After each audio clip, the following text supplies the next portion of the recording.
Alright, so today I found 2 more clutches of Ball Python eggs, which is pretty exciting. I was actually going through my females this morning. I found 1 clutch of eggs that looks really good, and another one that doesn't look that good at all. As a matter of fact, I didn't think this girl is actually going to lay any eggs at all. She's actually my pinstripe pied female that I bred to a fire pied. It was a pretty exciting cross, and when I looked in the tub this morning, she looks like she had 1 slug egg kind of outside of her coil, and I kind of peeked inside of where she was coiled around. It looks like she had another slug underneath her, so she may have completely slugged out. And on that girl, it seemed like she didn't really eat at all since I first paired her up last fall. So sometimes you can kind of run into a problem where females will completely go off of food as soon as you pair them up, and then sometimes if they go off of food right away, it's really hard to get a really good clutch of eggs from those, because you have to have a lot of food into the females in order to get a really good clutch of eggs. So what I want to do first is I want to take a look at that one and then see if we have at least 1 good egg, which would be pretty cool. That would actually be my very first visual pied out of my whole collection over the last 6 years. I've yet to produce a visual pied hatchling, so that would actually be my first one if I could get a good egg. And then what I'm going to do is I'm going to go over to my lesser female and take a look at those eggs, put them up in the incubator. I actually crossed my bamboo calico possible het desert ghost with that lesser, so we should get some blue-eyed leucistics out of that, which would be pretty cool. And then one more thing I want to show you right at the end. I actually did this kind of an experiment where I had 1 bad egg that was really moldy and it smelled really bad. As a matter of fact, that egg was from a clutch where I had a ball python that laid 1 egg, just 1 egg, which is kind of weird, and then 5 days later it laid the rest of the eggs, and it seemed like the rest of the eggs were really good, and that first early egg really molded and it looked like it got like some slimy bacteria on it, and usually I can never save those. And this time I actually put in some springtails to see if I can actually clean up that egg, and it seems like it's working. I actually opened my incubator the other day. It's been a few days since I put those springtails in, and it seemed like it didn't smell as bad, so I'm hoping that the springtails will actually clean up that egg. The egg was actually developing, so if springtails work on that egg, I may be adding springtails to all my eggs in the incubator every single season, which would be kind of a neat little trick. So I'm going to jump over and check out this pinstripe pied, and I'm hoping for at least 1 good egg from this girl. Alright, so my pinstripe pied, her name is Jellybean, and Jellybean lives over here in an ARS 5040 tub. Let's take a look at this. Looks like she actually pulled in that other slug egg. And what I'm actually going to do is I'm just going to kind of fish around in here and see what she's got. She doesn't have, maybe she just has 2 little slugs, 3 little slugs. Bummer. Just 3 little slug eggs, nothing else underneath there, which is really, actually, wait a minute, she's actually got a few more under here. Take a look at this. 2 more, completely slugged out. That is definitely the worst clutch of eggs that I've ever had. As a matter of fact, I had one just as bad from another snake that I didn't think was going to go. Her name was Chomper. She was a bumblebee, a really aggressive bumblebee, and she slugged out all but 1 good egg, and that one actually came out really good, but I'm 100% sure all these are slugs. It's kind of interesting. It almost looks like there's a little bit of like a green fungus or like a mold or something on here, which is kind of weird. I've never actually seen that in an egg before, so that is kind of unfortunate for this girl. So let's move on to the lesser see if we can find a better clutch of eggs from another female. Alright, so let's move on to my lesser female ball python. Her name is Thor, and Thor lives over here in one of my biggest tubs. This is an ARS 8018 tubs, and look at all these beautiful eggs. Wow, that is a huge clutch of eggs. Look at all those eggs.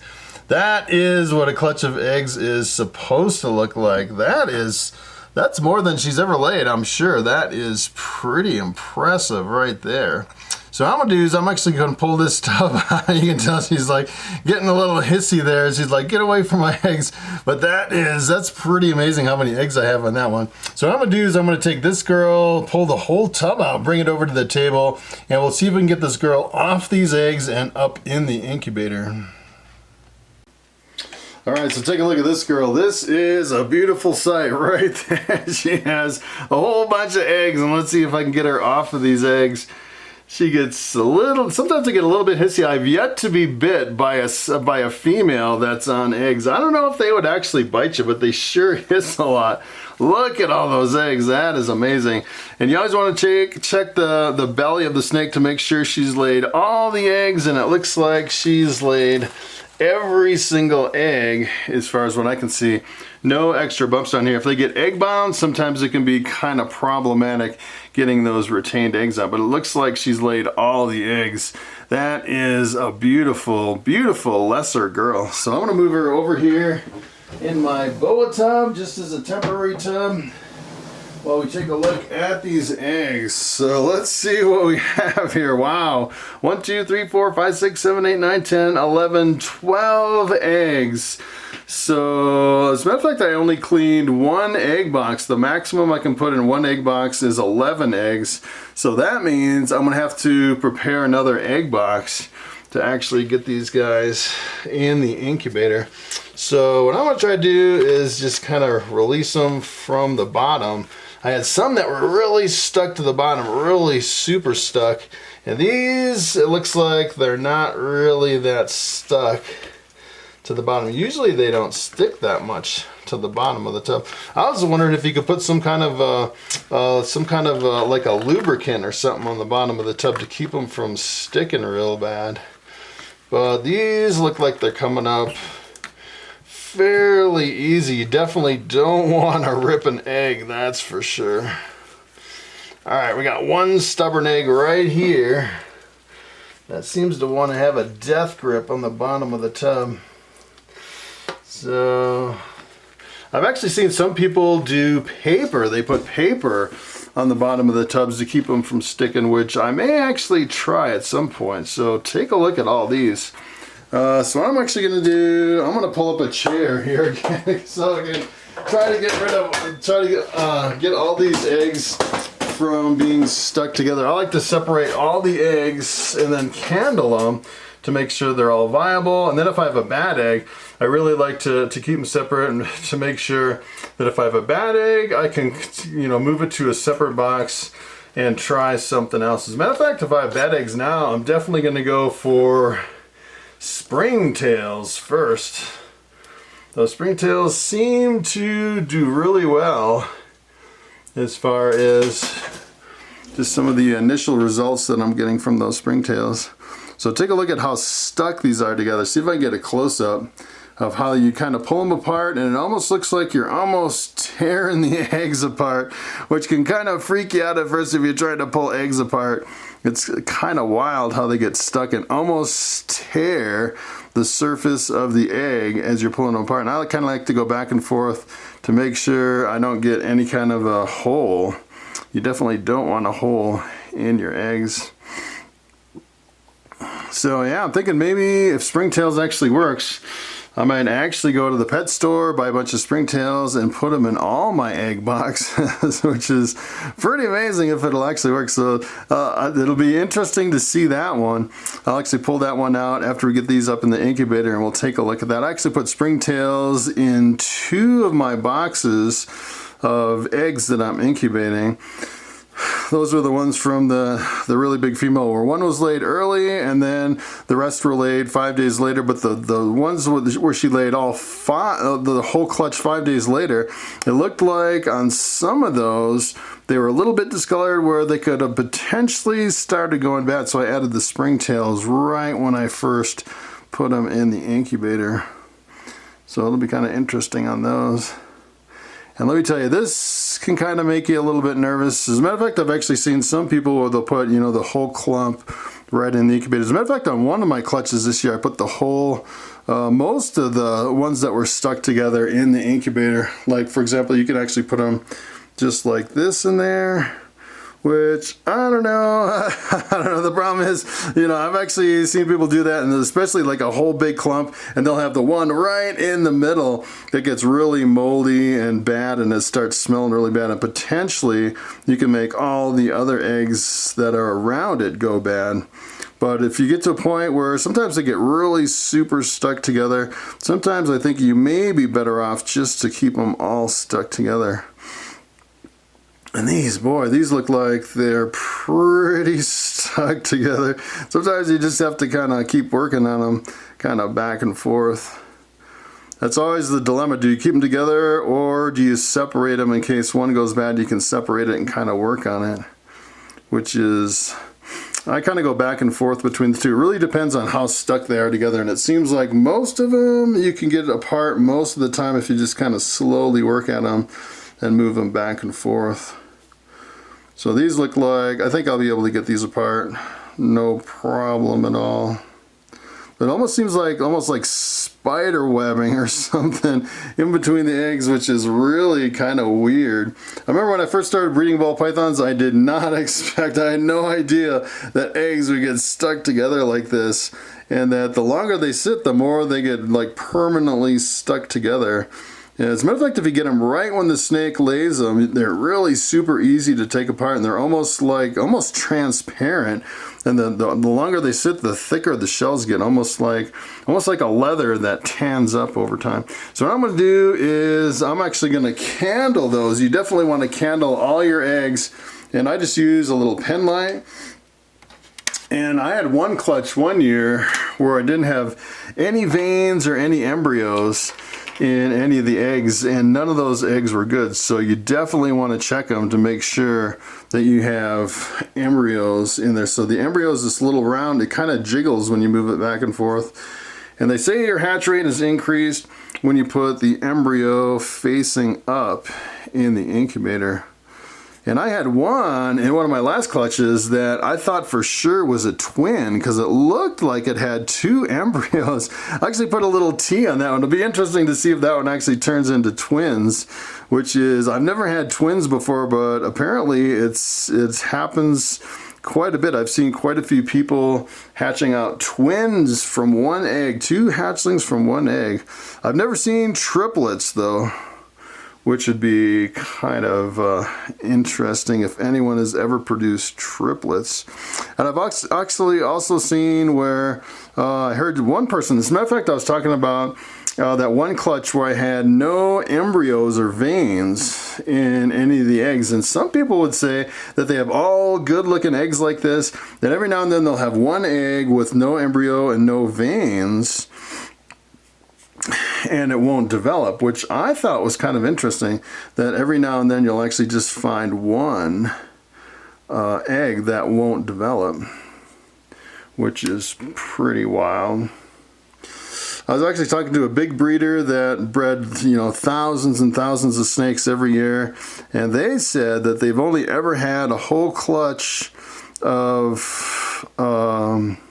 that's kind of interesting. This one, it looks like the embryo is right on the bottom, right where it was on the top. So she actually laid that one upside down, which is one of the other reasons that I like to separate them and mark the embryos and candle them and everything. So that's kind of interesting too. But I was actually talking to a breeder that, produced thousands of hatchlings every year, and he said only once in his entire career has he ever produced a whole clutch of eggs that didn't have any embryos and any veins that didn't develop. So that was pretty unusual that I actually produced that whole clutch. Alright, so I'm going to make up 2 boxes of ball python eggs for my incubator, and I use these little 6-quart plastic tubs. And then I used fine vermiculite, and you can use any kind of vermiculite or perlite or anything like that. I use 150 grams of vermiculite, the real fine stuff, and 150 grams of distilled water. So let's see, we are pretty close here. 149.9, 150.0. It doesn't have to be that exact on that one. And then on this one, actually, just as a matter of fact, I might have to mix up a little bit more, bring down a little bit more water, because this is, let's see, I'm going for 300 on this one because I didn't reset it. So 240, 50, 60, 70, 80, 90. Ooh, overshot it. 304. All right, so that doesn't really matter. It's close enough. 304. That's like extra 4 grams. It'll be interesting to see the consistency with 4 more grams of water in this vermiculite. You can definitely tell it's a little bit more damp than I usually make up, but it should be perfectly fine. As far as the vermiculite, you just want it to where you can make a fistful where it's not, you know, like draining out between your fingers. You just want a little bit in there. As a matter of fact, if you actually put this, I actually put a little grate over the vermiculite, so I don't think it really matters, even if you have this completely drenched under here, because your humidity is pretty much at 100% in here after you seal it up and everything. So what I'm gonna do is I'm gonna actually make up that second box and get that one ready. Alright, so I made up my second box pretty much exactly like the first box, and if I was actually using springtails, what I would do probably at this point is when I would add the springtails to the substrate. So this is the vermiculite mixed with water. You get it nice and level, and then the springtails actually come on. Almost looks like activated charcoal or some kind of like a carbon or something like that, where you can actually spread it over the top and kind of even it out, and then put this grid right on top to have your springtails underneath. As a matter of fact, after this, if I actually look at that springtail experiment that I'm doing and it looks really good, I'll probably buy a bunch of springtails, maybe keep them in my incubator, and then every time, maybe next year, I'll actually go through and add springtails to all the boxes, which would be pretty awesome if it worked to really keep the health of your eggs really good during the incubation process. So what I'm gonna do now is I'm gonna add the eggs to these boxes.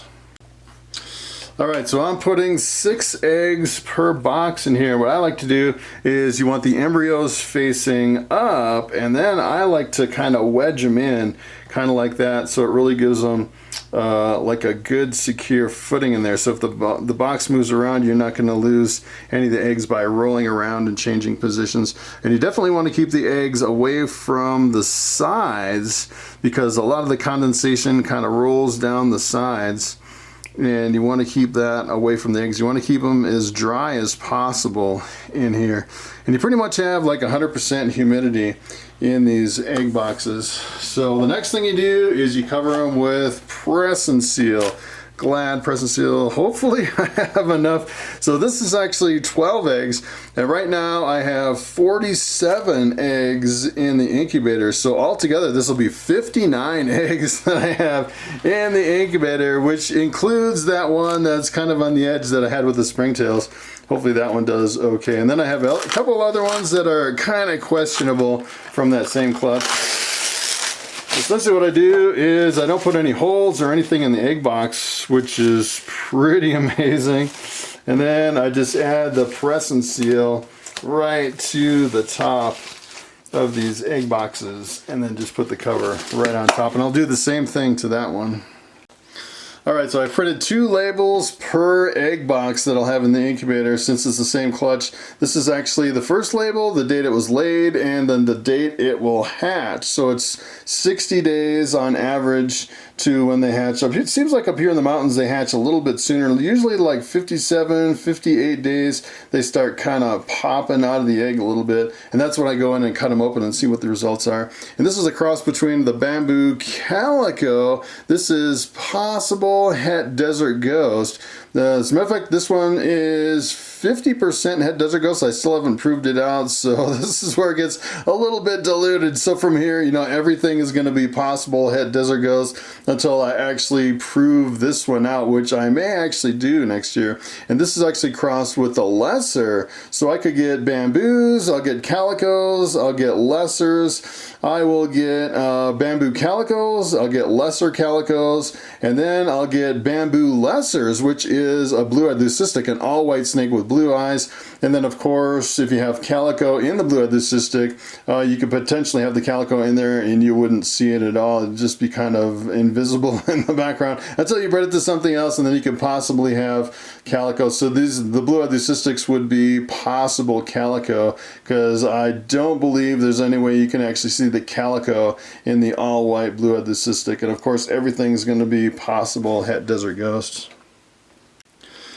Alright, so here's the box with the bad egg in it that I put the springtails in. As a matter of fact, I had more hope than I actually probably should have, because it still kind of stinks in there, and just kind of peeking in the box, it looks pretty bad.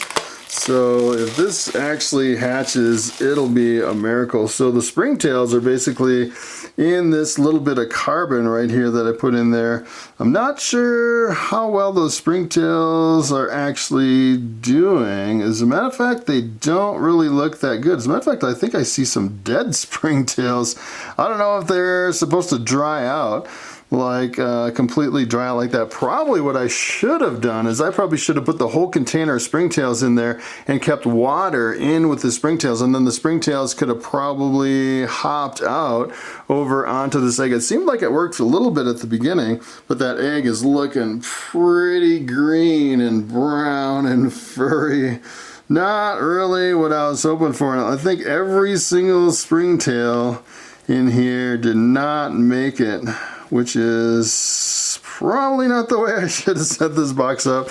What I might actually do is I might actually run to the pet store, get another box of springtails, and keep the water. Usually this actually comes with water in the bottom, and obviously if the water dries out, all your springtails dies, as far as what I'm actually seeing here. I'm not really that familiar with springtails, so it looks like they may have worked at the beginning to kind of clean it up a little bit, but it looks like I improperly used my springtails, which I think if you had a container here with the springtails in the carbon and the water, they would naturally just randomly hop out every now and then and come over here, and they kind of, you know, most of them would stay in there and keep going. But I don't know, sometimes I've actually seen eggs that are really bad like this, that sometimes they'll actually pull through and hatch. Sometimes they can really surprise you, and sometimes it's a total bust. But the thing that kind of concerns me is it's getting a little bit slimy over here on this side, which is not a good sign. And let me tell you, this thing smells pretty bad too. So I may actually try it again with another container of springtails. I'm actually run to town maybe tomorrow and get another thing of springtails and put it in with these. It looks like I just didn't use them right, but I think that might be the key if you actually use the springtails right and if you catch it early. So this one's only been in the incubator for 9 days, so it has quite a long time before it gets to 60 days at the end of the incubation cycle. I don't really have a whole lot of hope for that one, but you never know. Alright, so here's my incubator, filling up pretty nicely with 59 eggs in there. Well, probably 58 if you actually subtract the one that I don't think it's actually going to hatch, the one that's really bad that I tried the failed attempt at some springtails. I need to kind of dial that in to see if I can work on the springtails a little bit better with that one. But it looks pretty good, I'd say. As far as all my other snakes, I might have, if I'm really lucky, maybe 1 or 2 more clutches of eggs. But this looks like I'm getting pretty close to the end of the egg laying season. And then this is actually the first box that's going to hatch up here on the top. It's going to hatch on the 22nd of June. So right around probably about the 20th of June, we'll probably go in there and start doing egg cuttings, which is the most exciting part of the year. You actually get to see the results of all your labor from the year. So that's pretty much it. Thanks for watching, and I will see you in the next video.